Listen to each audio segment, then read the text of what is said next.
आज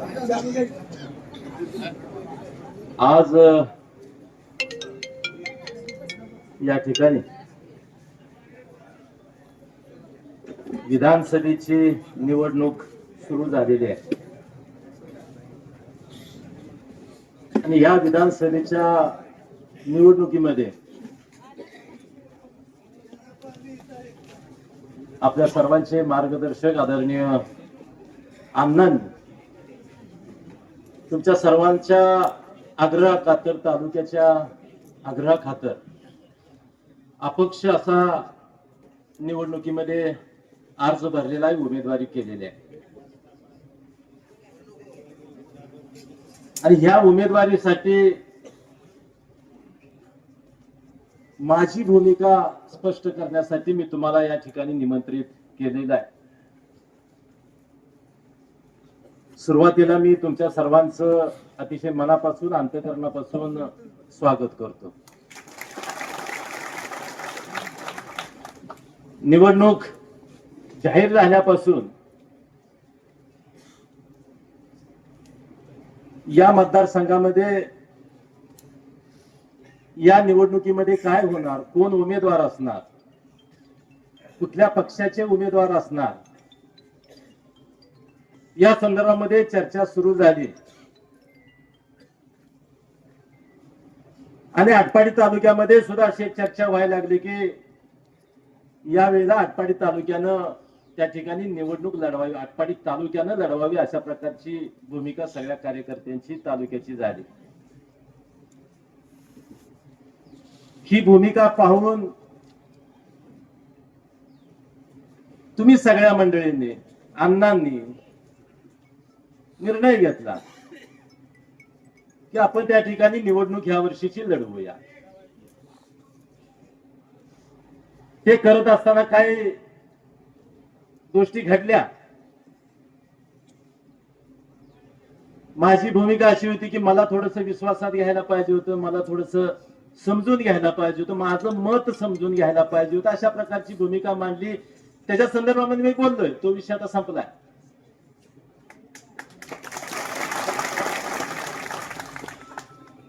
हे करत असताना त्यावेळेस असं दिसत होतं की आपल्या विचाराचे जे कार्यकर्ते आहेत, कैलासवासी बाबासाहेब देशमुखांच्या विचारानं काम करणारे आटपाडी तालुका आणि या परिसरामध्ये काम करणारे कार्यकर्ते आहेत, ही संघटना आहे, त्याच्यामध्ये दोन प्रवाह आहेत असं त्या ठिकाणी थोडस चित्र निर्माण झालं. एक प्रवाह असा म्हणत होता की आपण निवडणूक लढवली पाहिजे आणि माझ्या सहित एक, कदाचित मी एकटा असेल, माझी भूमिका वेगळी होती की थोडस निवडणूक लढवण्याच्या ऐवजी आपण थोडस कारखान्यावर फोकस करावा.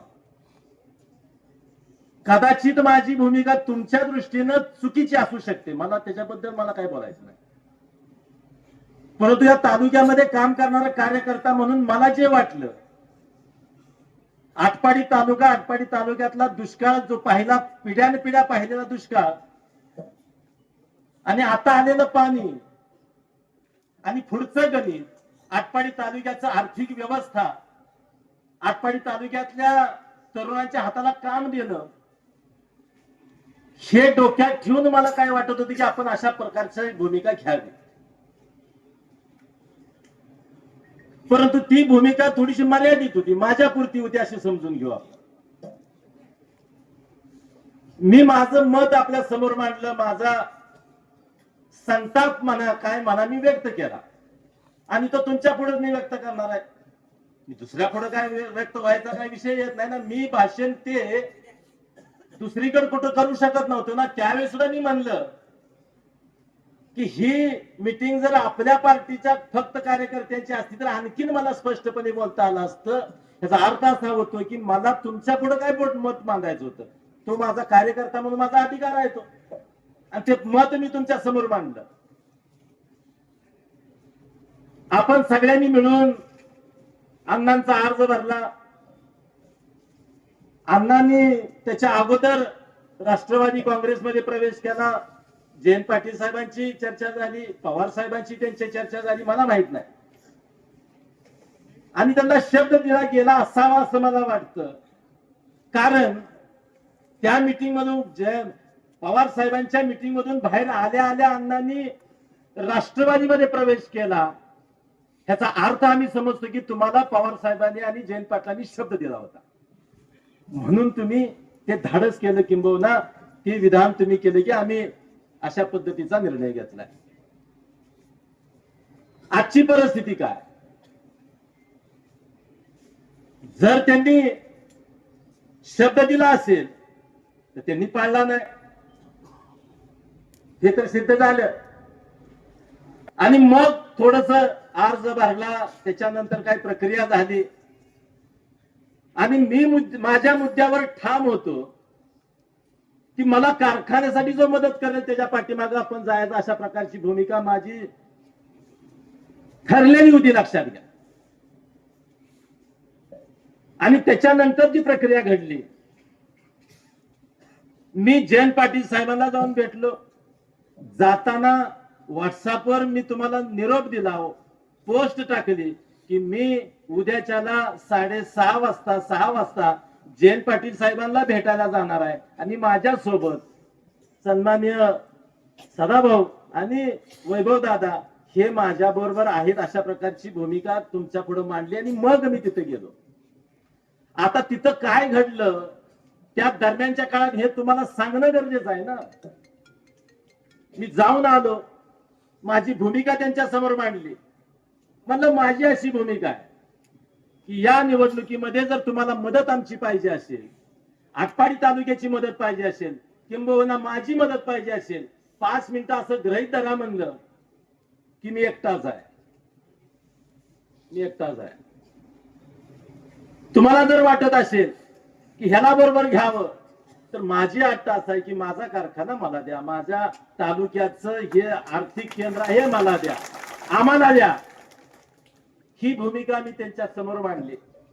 त्यांनी पण मला बोलवलं, त्या अतिशय मान सन्मानानं मला बोलवलं, माझी भूमिका समजून घेतली जयंत पाटील साहेबांनी. आणि मी जायच्या अगोदर कारखान्याचे चेअरमन सन्माननीय आमदार मानसिंग भाऊंलाही त्यांनी बोलवलं होतं. कारखान्याचे आपल्या बँकेचे चेअरमन मानसिंग भाऊंना बोलवलं होतं. बँकेचे एमडी अधिकारी त्यांनाही बोलवून घेतलं होतं. आणि समोर आमच्या चर्चा केली की बाबा अमरसिंह असे म्हणतात, आपल्याला काय करावं लागेल. मग त्यांनी त्यांच्या पद्धतीनं सांगितलं या या या मार्गाने आपण जाऊन त्या ठिकाणी मी तुम्हाला कारखाना द्यायची व्यवस्था करतो. मला त्यांनी सांगितलं की अमरसिंह माझ्यावर विश्वास ठेवा. पवार साहेबांशी माझी चर्चा झाली, माझ्यावर विश्वास ठेवा, तुमचा कारखाना तुम्हाला द्यायची जबाबदारी माझी, अशा प्रकारचा शब्द त्यांनी सांगितला. आणि काही तांत्रिक बाबी होत्या त्याही मला सांगितल्या की हा कारखाना तुम्हाला देताना, आपल्याला देताना काय काय करायचं, कशा पद्धतीनं आपण पुढे जायचं. मी त्यांना म्हणलं तुम्ही जे सांगताय त्या पद्धतीनं जाण्यासाठी काय अडचण येऊ शकतात का, हे माझ्या सीएमला अधिकाऱ्यांना काय विचारावं लागेल. आणि मग म्हणलं त्यांच्याशी चर्चा करून मग मी एमडीशी बोलेन, बँकेच्या अधिकाऱ्यांशी बोलेन आणि मग माझा निर्णय मी तुम्हाला सांगेन. अशा प्रकारची चर्चा झाली. चहापान झाला आणि मी गाडीत बसलो. गाडीत बसून साधारण कुंडल पर्यंत आलो असेल तोपर्यंत अमोल बाबरांचा मला फोन आला की बापूसाहेब उद्याच्याला मुख्यमंत्री साहेबांनी 6 वाजता आपल्याला बोलवलंय. कारखान्याचा विषय मी त्यांच्या कानावर घातलेला आहे. त्याच्या अगोदर वैभव दादांचा मला फोन आला की अशा पद्धतीने तुम्हाला जयंत पाटील साहेबांनी बोलवलंय, म्हणून मी तिथे गेलो.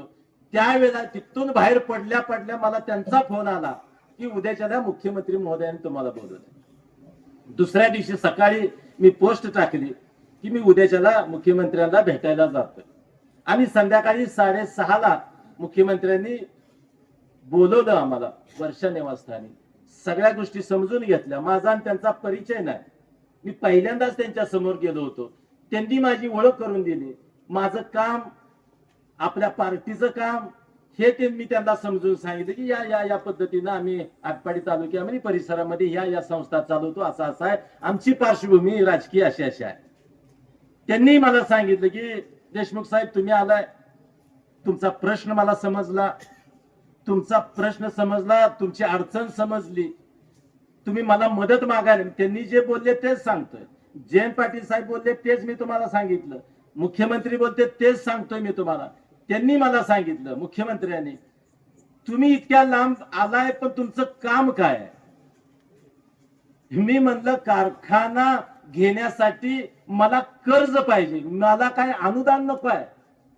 मला काय ते तुमच्या तिजोरीतनं अनुदान पाहिजे असं नव्हे. मला राजकीय ह्याच्यातनं मला पैसे उपलब्ध होत नाहीत, कर्ज उपलब्ध होत नाही, मला कर्ज उपलब्ध करून पाहिजे, एवढाच माझा प्रश्न आहे. ते म्हणजे परत त्यांचा प्रश्न, तुमचं काम कुठं काय?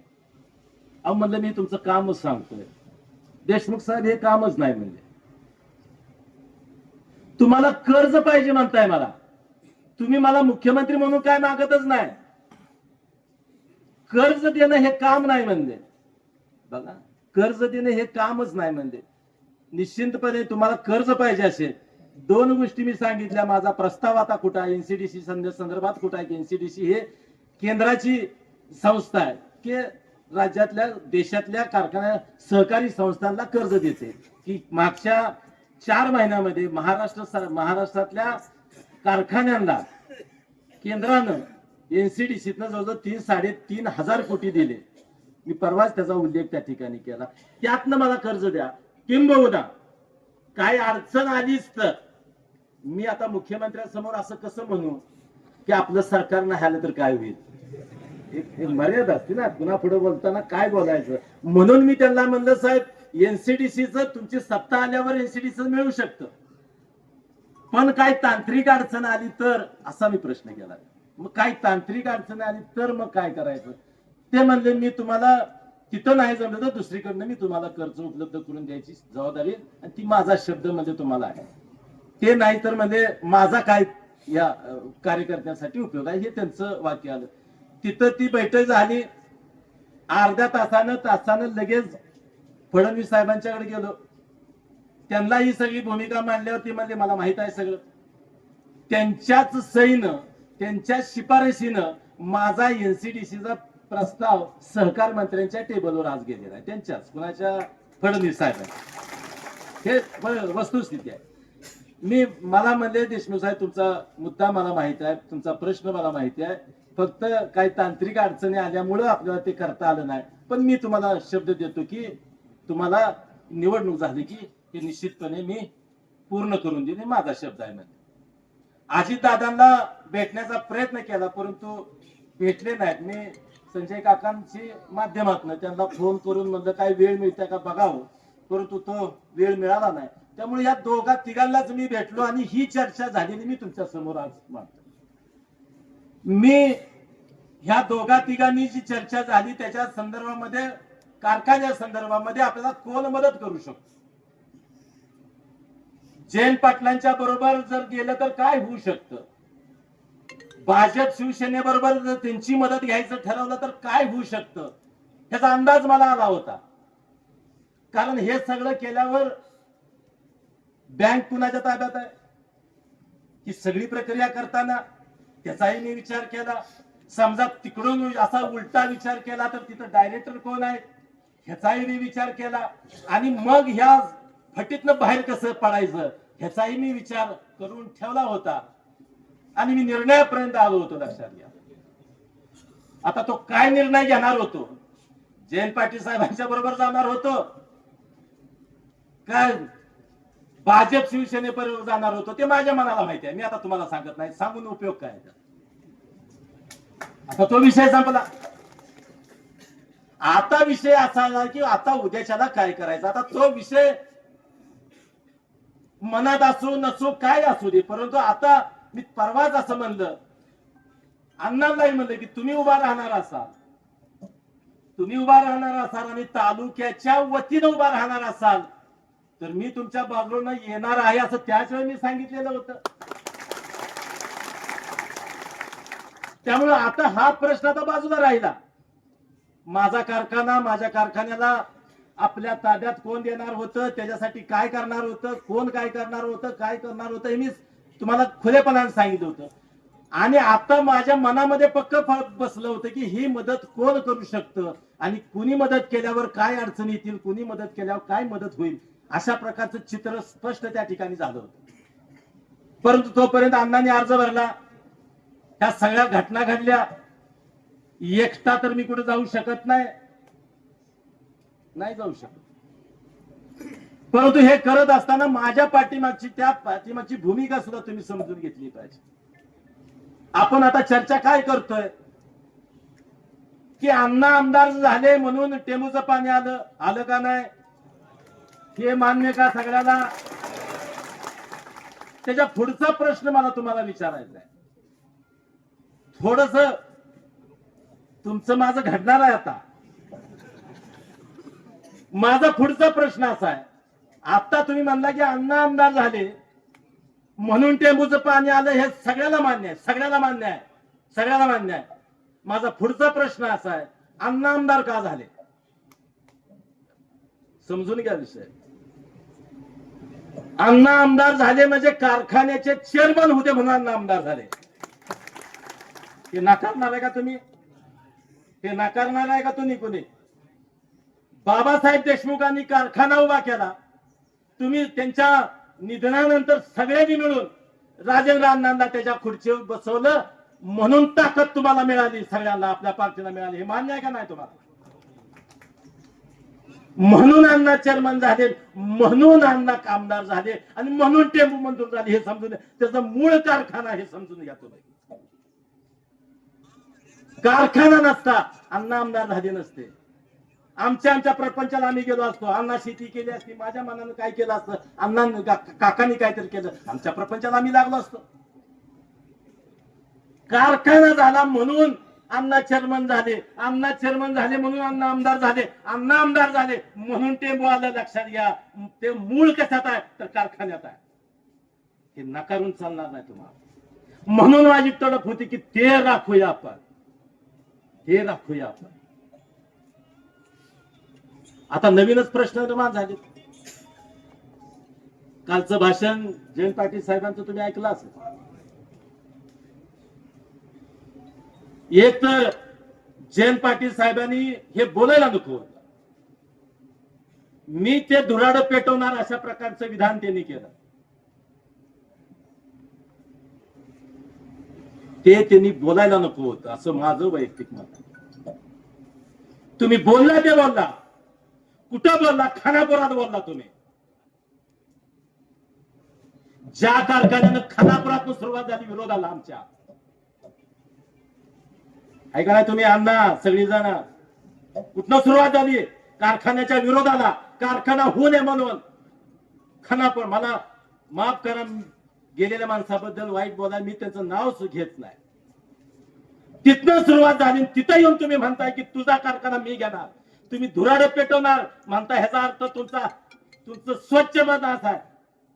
तुम्ही असं म्हणताय की मानगंगा कारखाना मी घेणार, जयंत पाटील घेणार, अशा प्रकारचा तुमचा भूमिका आहे. हे तुम्हाला मान्य आहे का? जयंत पाटील साहेबांनी मुळात हे बोलायला नको पाहिजे होतं. बोलायचं होतं तुम्ही विट्यात बोलायला पाहिजे होतं. बघा, तुम्हाला जर दुसऱ्या आटपाडी घेऊन बोलला असता तर माझं काय मत नव्हतं तुम्हाला. तुम्ही खानापुरात येऊन बोलला. तुमच्या शेजारी बसलेली माणसं कोण होती तुम्ही तपासा. जयंत पाटील साहेब तुम्ही तपासा. ही सगळी वसंतदादांची प्रेम करणारी सगळी मंडळी तुमच्या भोवतीने बसली होती. त्याच्यामध्ये तुम्ही म्हणताय की मानगंगा कारखाना मी घेणार. कशा पद्धतीचं राजकारण चालू आहे तालुक्यामध्ये, जिल्ह्यामध्ये आणि राज्यामध्ये? आम्ही तुमच्यावर प्रेम केलं, जयंत पाटलांच्यावर प्रेम केलं. आम्ही तुमच्या बरोबर आम्ही राजकारण केलं. तुमच्यासाठी वसंतदादांचं घर अंगावर घेतलं आम्ही. आणि त्यांच्या बरोबर राहून तुम्ही म्हणताय की तुझा कारखाना मी घेणार. कशासाठी होई भाषा तुमची? काय केलंय आम्ही तुमचं? तुम्हाला कधी आम्ही विरोध केला? जयंत पाटलांना कधी विरोध केला? तुम्ही सांगा त्या पद्धतीने आम्ही या जिल्ह्यामध्ये तालुक्यामध्ये राजकारण केलं आणि तुम्ही आज खानापुरात येऊन आम्हाला म्हणताय. आणि हे सगळं सन्मान्य सदाभाऊनी केलंय असा माझा आरोप आहे त्यांच्यावर. त्यांनी त्याचं आणलं, खानापुरात आणलं आणि त्यांना हे बोलायला लावलं.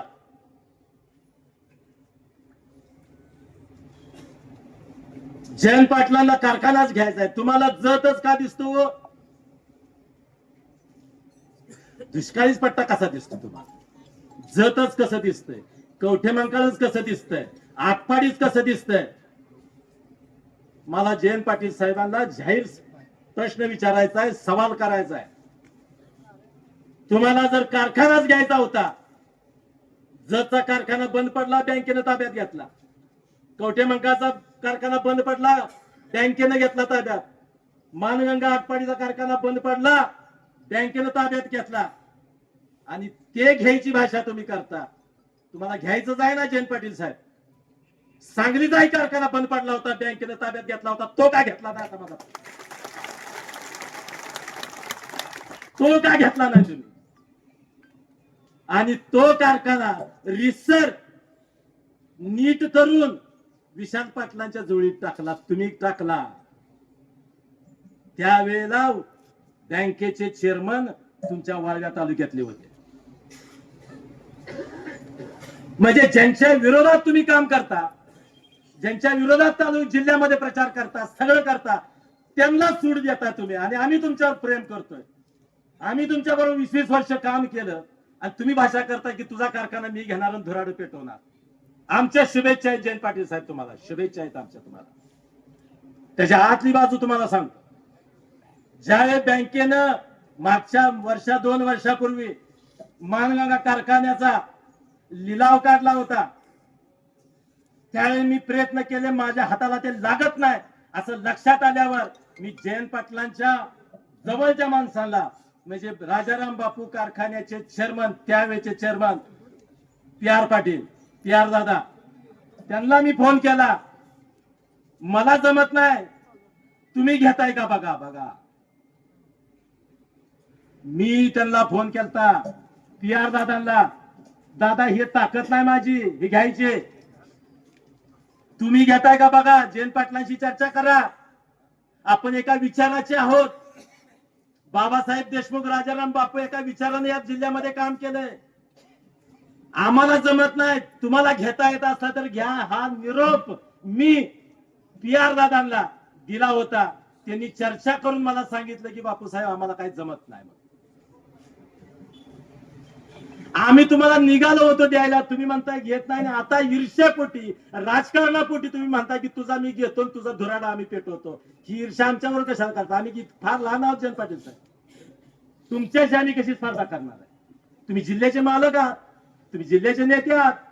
भविष्यामध्ये तुम्ही राज्याचे मालक व्हायचे निघा लागलाय, स्वप्न पाहताय. किंबहुना तुमचे स्वप्न पूर्ण व्हायत अशा आमच्या शुभेच्छा आहेत तुम्हाला. आणि काय सांगायचं आहे तुमच्याबद्दल आम्हाला? पण एवढा लहान विचार तुम्ही करू नका.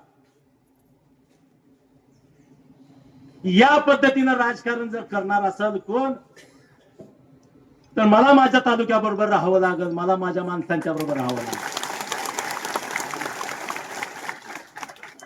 सगळी सोडून जात असतील, माझी माणसं मला धरली पाहिजे. माझी माणसं सोडून मी काय करू? त्यामुळे उद्याच्या पद्धतीनं, उद्याच्या राजकारणामध्ये काय घडणार आहे हे सगळं करत असताना तुम्हाला मला आता अतिशय प्रामाणिकपणे आणि जिद्दीनं काम करावं लागणार. मी अध्यक्ष असताना मी किती प्रेम करतो आम्ही तुमच्यावर जयंत पाटील साहेब, हे मला मुद्दामून सांगायचं आहे. कारण तुम्ही आमच्या काळजात हात घातला हे लक्षात घ्या. कारखाना घेतो ही भाषाच तुमची चुकीची आहे असं माझं मत आहे. मी अध्यक्ष असताना ठरलं होतं राजीनामा द्यायचा वगैरे, अगोदर काय ठरलं नव्हतं. दीड वर्ष झालं मला विलासराव शिंदे, त्यावेळेचे राष्ट्रवादी काँग्रेसचे अध्यक्ष आणि मध्यवर्ती बँकेचे चेअरमन विलासराव शिंदेचा फोन आला, बापूसाहेब उद्याच्याला आल्या मला भेटा. मी त्यांना भेटायला गेलो, सकाळी पहिलं गेलो तसं त्यांना भेटायला गेलो आणि आम्ही दोघंच होतो. त्यांनी मला सांगितलं बापूसाहेब एक अडचण निर्माण झालेली आहे आणि तुम्हाला थांबावं लागतंय, तुम्हाला राजीनामा द्यावा लागतो. माझा प्रश्न त्यांना एकच होता, ठीक आहे तुम्ही म्हणताय मला अध्यक्ष तुम्ही केलंय, पार्टीनं केलंय, मी पार्टी कळतं मला, पार्टी म्हणजे काय, संघटना म्हणजे काय, नेते म्हणजे काय, नेत्याचा आदर्श म्हणजे काय मला कळतं म्हणलं. तुम्ही मला इथं बसवलंय, तुम्ही आज मला राजीनामा द्या म्हणताय, माझी अडचण आहे, माझ्या फक्त एका प्रश्नाचं उत्तर द्या. माझी अशी काही चूक घडल्या का की ज्याच्यासाठी तुम्ही मला राजीनामा मागताय? माझ्यामुळे पार्टीला कुठं काय कमीपणा आलाय का? माझ्यामुळे नेतृत्वाला कुठं कमीपणा आलाय का? हे असेल तर मला सांगा. नाही म्हणजे बापूसाहेब अतिशय सुंदर तुम्ही काम करताय, म्हणजे त्याच्याबद्दल काही आमच्या मनामध्ये काय नाही, म्हणजे अध्यक्ष म्हणून तुम्ही अतिशय सुंदर काम करताय, त्याच्याबद्दल काही अडचण नाही. पण म्हणले जयंत पाटील साहेबांचा निरोप आहे, त्यांची काहीतरी अडचण आहे की तुम्हाला करावं लागतंय. म्हणजे एवढ्या एका शब्दावर जयंत पाटील साहेब, मी तुमच्याकडे बघून सांगतोय, शूटिंग चालू आहे म्हणून तुमच्या एका शब्दावर सोमवारी, सोमवार होता, मला चांगला आठवतंय, मला सोमवारी विलासराव देशमुखांनी बोलवलं, मला तुमची अडचण सांगितली. मंगळवारी मी राजीनामा लिहिला आणि आष्ट्याला जाऊन त्यांच्याकडे ठेवायला गेलो. त्यावेळेस दुर्दैवाने रात्री त्यांना त्रास झाला आणि त्यांना दवाखान्यामध्ये बेळगावला घेऊन गेले होते. ते आल्यावर 4 दिवसांनी मी त्यांना राजीनामा दिला. साहेब, तुमची अडचण बघून, तुमची काय अडचण होती तुम्हाला माहिती आहे, देश शिंदे साहेब, विलासराव शिंदेला माहिती आहे आणि मलाच माहिती आहे. मी ती जाहीर करणार नाही. ते मला कळतं, बाहेर जाहीरमध्ये काय बोलायचं आणि आत काय बोलायचं मला एवढं कळतं. तुमची अडचण काय होती त्यांनी मला सांगितली होती. एका क्षणात मध्ये मी जिल्हा परिषदचा राजीनामा दिला. एवढं आम्ही तुमच्यावर प्रेम करतो, तुम्ही म्हणताय तुझं धोरण मी पेटवणार, तुझा कारखाना मी घेणार, ही भाषा चुकीची आहे असं माझं मत आहे. जयंत पाटलांच्याकडे आम्हाला ही अपेक्षा नव्हती. विशाल पाटील खासदार साहेब ह्या 2 महिन्यात 3 महिन्यात इतक्या वेळ तिथं आले. कुठं आले? मानगाव कारखान्यावर आले. बघितलं काय करायला येतंय, कसं ताब्यात घ्यायला येतंय, जे तिथं बसले त्यांना मदत कशी करता येते, त्यांची पार्टीच आहे ते. त्यांनी बघून गेले, त्यांनी तो विचार केला. मला काय वाटलं ना, ते आमच्या विरोधात आहे. खासदार विशाल पाटलांनी हा विचार केला तर माझ्या मनात काय पाप किंवा काय यायचं काय कारणच नाही, कारण ते आमचे विरोधक आहे. ते विरोधक तुमच्यासाठी आम्ही त्यांना अंगावर घेतलंय. लक्षात ते घेत असेल तर तक्रार मला करता येत नाही, परंतु तुमच्यावर आम्ही प्रेम केलं आणि तुम्ही म्हणताय की तुझा कारखाना मी घेणार आणि धुराड पेटवणार. आम्हाला काय अडचण नाही जयंत पाटील साहेब. तुम्ही घ्यायच्या अगोदरच आम्ही तुम्हाला विचारलं होतं की तुम्ही घेताय का, बोला, तुम्ही घ्या, काय हरकत नाही. हिसकावूनच तुमची भाषा असेल, कारण तुमचा कालचा मूड त्यांचा वेगळा दिसत होता. त्यांची टोन जो होता का नाही बोलण्याचा, तो अतिशय चुकीचा होता असं माझं मत आहे. त्यांनी असं म्हणायला पाहिजे तर माझी अपेक्षा जयंत पाटलांच्याकडनं अशी होती, त्या सभेत त्यांनी म्हणायला पाहिजे होतं, हे सगळं जरी झालं तर अमरसिंह माझ्या दारात आलता आणि त्यानं मला कारखाना मागितला होता, मी त्याला द्यायला तयार होतो, तरी सुद्धा तो माणूस ऐकत नाही. तुम्हाला काय करायचं आहे ते करा, पण कारखाना मी तुम्हालाच देणार असं जयंत पाटलांनी म्हणायला पाहिजे होतं असं माझी अपेक्षा. कारण आम्ही तुमच्यावर प्रेम केलं, तुमच्या नेतृत्वाखाली आम्ही राजकारण केलं, म्हणून आमचा राग तुमच्यावर आहे. आणि अशा पद्धतीचं राजकारण जर चालत असेल तर आता तुम्हाला आम्हाला काय वेगळा विचार करण्याची आवश्यकता आहे असं वाटतं. तुम्ही अर्ज धरलेला आहे आपण सगळ्यांनी. या संदर्भामध्ये आता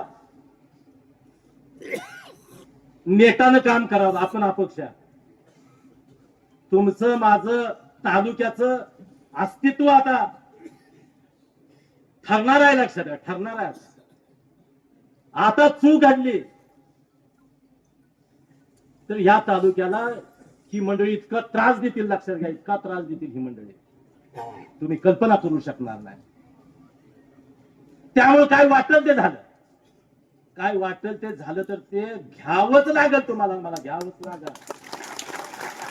मग त्याच्यासाठी काय करायचं आहे? अमरसिंह देशमुख तुमच्या सोबत आहे, किंबहुना तुमच्या पुढे आहे. लक्षात, माझा तालुका सोडून मी विचार करू शकत नाही. माझा तालुका, माझी माणसं, ह्याचा सोडून अमरसिंह देशमुख विचार करू शकत नाही. मागच्या निवडणुकीला 2019च्या आपल्या सगळ्यांचा निर्णय झाला की अनिल भाऊ बाबरांना मदत करायची. त्यावेळी मी थोडासा विरोध केला होता, तुम्हालाही माहिती आहे, नको करायला, बरोबर आहे. पण तो निर्णय झाला होता, तो निर्णय झाला, आपली सगळी बैठक झाली. बैठक झाल्यावर सुद्धा मी त्या बैठकीमध्ये काहीही बोललो नव्हतो. तुम्हाला आठवतंय का? मला बोला म्हणून मी बोललो नाही.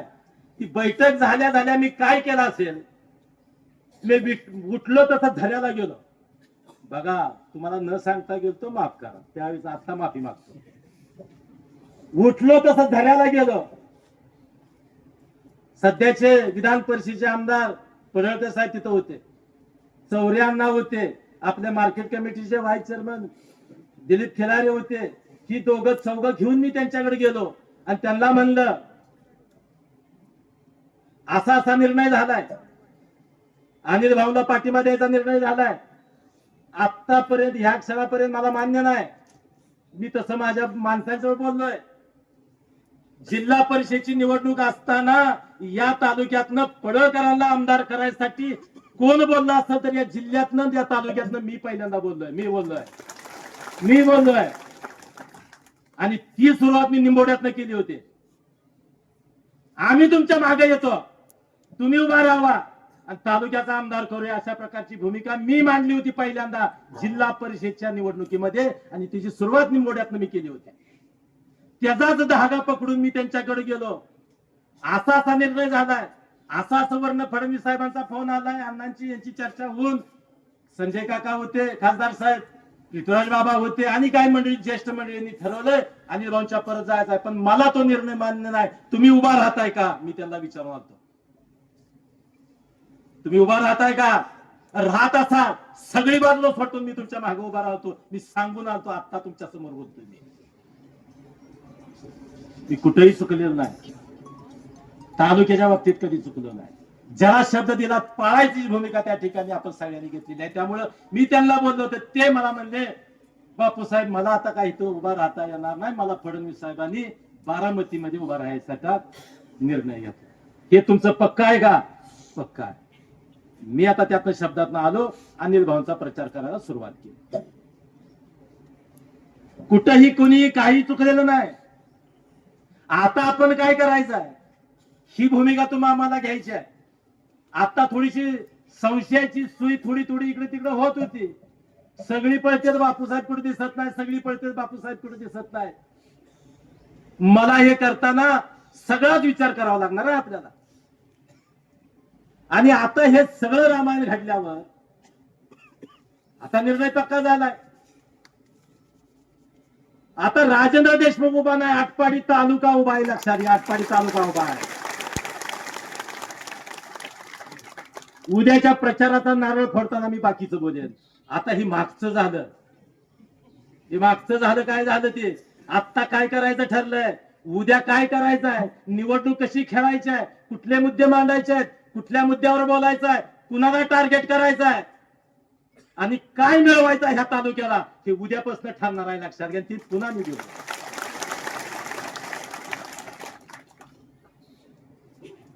पत्रिका देईन मी तुम्हाला, मतपत्रिका त्या दिवशी देईन. त्याच्यावर सगळं चित्र स्पष्ट होईल की काय करायचं आहे आपल्या तालुक्याला. त्यामुळं आता काय बोलत नाही. सगळं मला काय सांगायचं होतं, माझी भूमिका मांडायची होती, मला प्रयत्न करायचा होता माझ्या कारखान्यासाठी. त्यात काय चुकीचं असले तर असू शकतं, मी प्रयत्न केले. ते काही चुकीचे असतील, कदाचित तुमच्या दृष्टीने चुकीचे असतील. मला वाटतं की मी प्रयत्न बरोबर केले, माझ्या दृष्टीनं ते बरोबर होते, माझ्या तालुक्याच्या दृष्टीनं ते बरोबर होते. ही भूमिका आता ठरल्या. आता कारखाना कसा घ्यायचा, निवडणूक कशी लढवायची, आमदारकी कशी मिळवायची, आता हे तुम्ही आम्ही सगळ्यांनी मिळून ठरवायचं आहे. आणि त्याच्यासाठी ताकदीनं आता तुम्हाला ह्या मैदानात, तुम्हाला आणि मला, नवे तालुक्याला चित्र वेगळं आहे. फार काय असं मांडू नका, तिथं असं होणार आहे नाही. तुम्हाला तालुक्यातली मतं मिळवावी लागतील. वर जाऊन काय सांगायचं, वर जाऊन काय बोलायचं, खानापूर तालुक्यात काय बोलायचं, विटा शहरात काय बोलायचं, विसापुरात काय बोलायचं, पक्क ठरलं या बाजाराचं. तुम्ही त्याची चिंता करा. तुम्हाला सरळ डाव येतात, आम्हाला येत नाहीत का डाव करा. आता मात्र एक आहे, यात फसलं की फसलं. लक्षात घ्या. आता सगळं गडी अंगावर येणार आहे. राष्ट्रवादी अंगावर येणार आहे, शिवसेना अंगावर येणार आहे, भाजप अंगावर येणार आहे, राष्ट्रवादी अजितदादाचं सगळं गडी अंगावर येणार आहेत. लक्षात घ्या. ह्यातनं तुम्हाला आम्हाला लढाई करायच्या, ह्यातनं आम्हाला जिंकायचं आहे हे समजून आता आपल्याला कामाला लागायचं आहे. आता तुम्हाला विनंती करतोय, नारळ कधी वाढवायचा, कधी प्रचाराला सुरुवात करायची? बोला. आणा नारळ.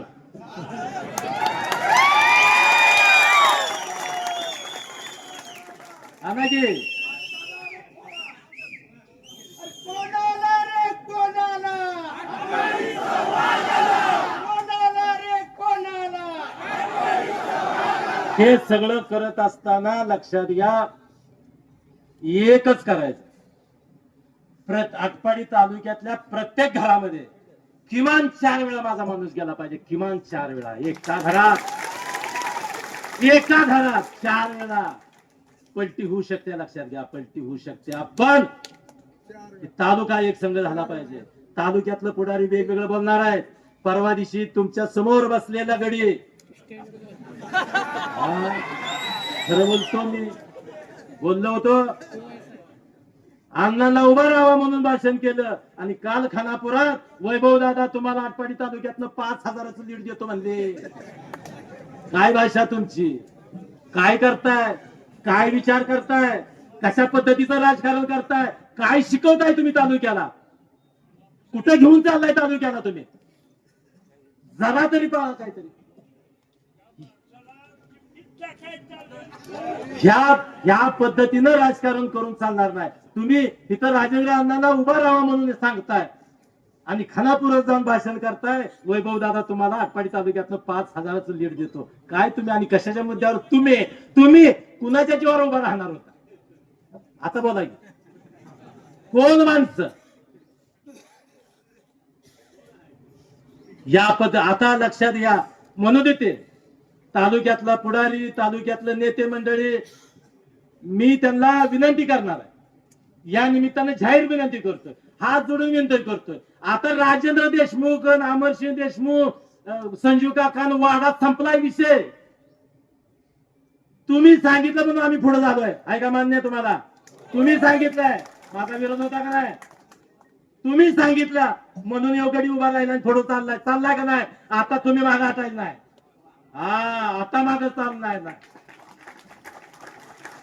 आणि केशव मिसाळ आहेत का?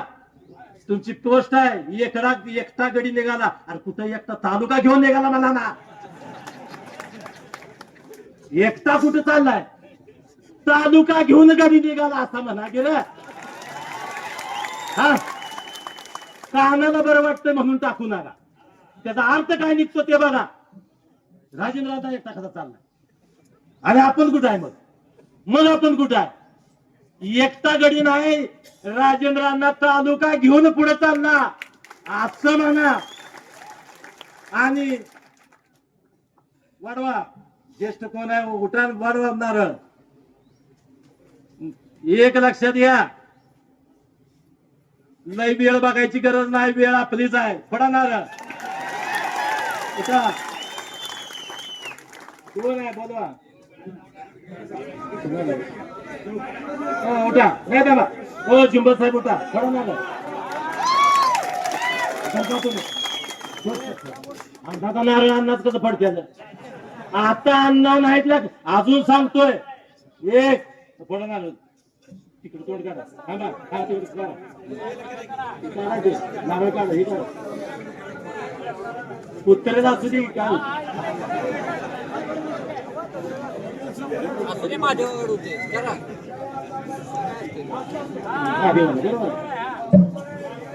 जनार्दन झुंबल साहेब नारळ फोडतील.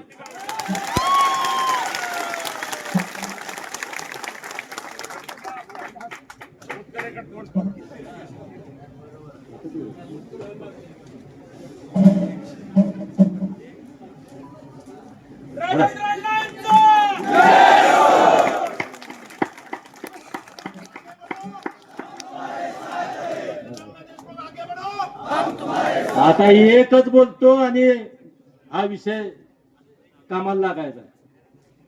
आता राजेंद्र देशमुख, वाडा, अण्णा, बापू, काका संपला विषय. आता उभा कोण आहे? तालुका. उभा कोण आहे? तालुका. ती पोस्टर छापलेत का नाही? माझं फोटो आणि काकांचा फोटो सगळं काढायचं. फोटो बिटो. कुणाचाही फोटो त्याच्यावर राहणार नाही. तालुक्याचा उमेदवार आहे ना, पुन्हा मग भानगड नाही का? पुन्हा भानगड नाही. अमरसिंह देशमुखाचा फोटो नाही, कुणाचा काय नाही. ते फोटो काढा. बाबासाहेब देशमुखांचं ते त्याच्याशिवाय आपलं पान झालं काय? मग त्याच्यात एवढं तर बोलतोय. तर हे सगळं करून उद्याच्याला आता काम करताना लक्षात घ्या, मी आताच सांगितलं, नियोजन करा. प्रत्येकानं आपापलं गाव सांभाळा. प्रत्येकानं आपापल्या वार्डात आपापल्या गावात किमान 4 वेळा एका घरात गेला पाहिजे आपला माणूस. आणि एकच बोलायचं, राजेंद्र अण्णा उभा राहिलेत म्हणायचं नाही, तालुका उभा राहिलाय मत पाहिजे बोलायचं. राजेंद्र अण्णाचं नाव घ्यायचं नाही, कुणाचं नाव घ्यायचं नाही, तालुका उभा राहिलाय मत पाहिजे. फक्त कोणतरी पाहिजे, नाव कुणाचं तर पाहिजे म्हणून त्यांचं नाव टाकलंय म्हणायचं, बाकी काय सुद्धा नाही. या पद्धतीनं उद्यापासनं आतापासनं मत मागायला सुरुवात करा. ताकदीनं उभा राहूया.